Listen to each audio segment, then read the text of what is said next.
We're going to move to Sandy Winter, Executive Director of Senior Co-Signers now. Hi, thank you so much for giving me an opportunity to talk about the perspectives of older adults. I first want to give my recommendations about what a great initiative this is. I think it's clearly well thought out and has engaged many of the important stakeholders. I think the guiding principles of public health, equity, fiscal responsibility, and community collaboration are spot on.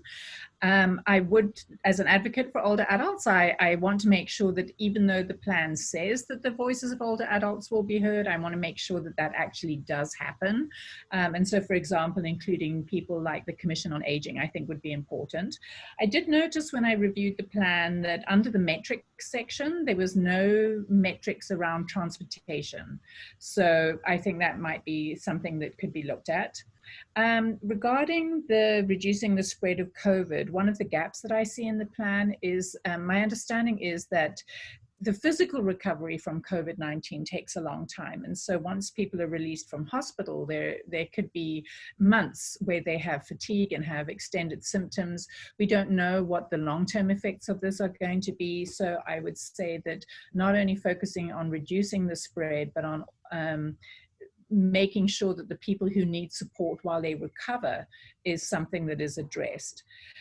In terms of reducing the spread, I think that community-based organizations and nonprofits can assist with promoting community compliance with the health directives, because we are engaged and connected with our community, and we can do this in a culturally and linguistically appropriate way. So I think that we can support with the implementation suggestions.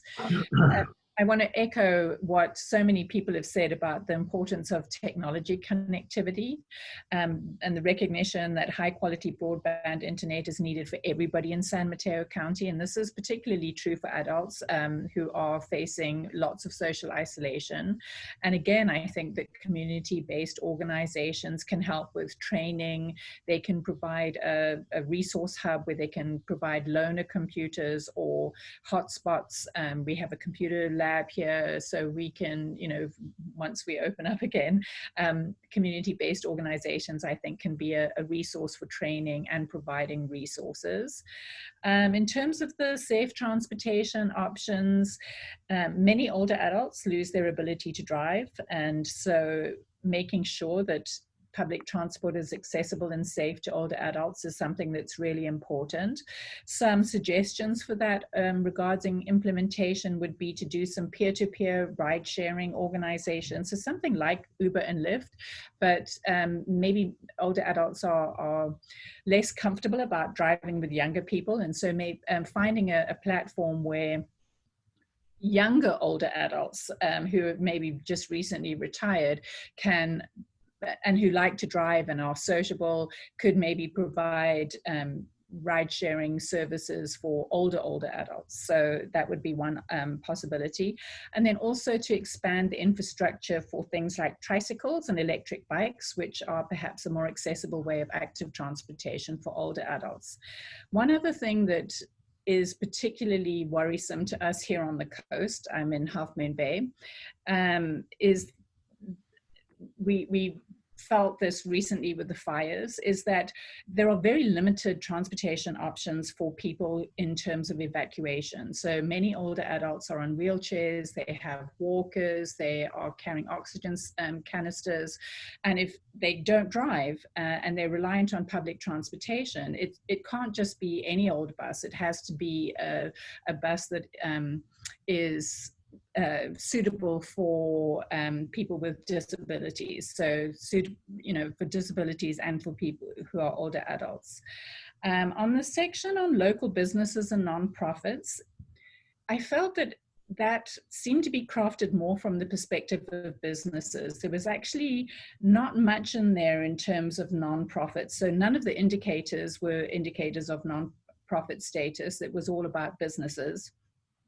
And I think that there needs to be specific recognition that when other safety nets fail, nonprofits are the safety net that is left available. And so often we are asked to do more with less. And so I think that that needs to be more explicitly recognized so that it can be addressed in future activities. one of the other things that I feel is so important, and it sort of resonates across the different themes, is to work more closely with the existing agencies. And at the risk of being a little controversial, I'm going to give us an example, the Great Plates Initiative. So this was a wonderful initiative that Gavin and Newsom had to help support restaurants and to provide seniors with meals. However, it completely overlooked the existing infrastructure of the Meals on Wheels and the home delivery programs that have been up and running for decades and supply so many meals. And instead of reinventing the wheel with this great new initiative of the Great Plates, I think that there was a lost opportunity to partner with the organizations that were already doing this work and support and sustain them in a better way. And so I think that for looking at vulnerable populations, for all of these issues, transportation, homelessness, work more closely with the people who are already doing the job. Don't reinvent the wheel.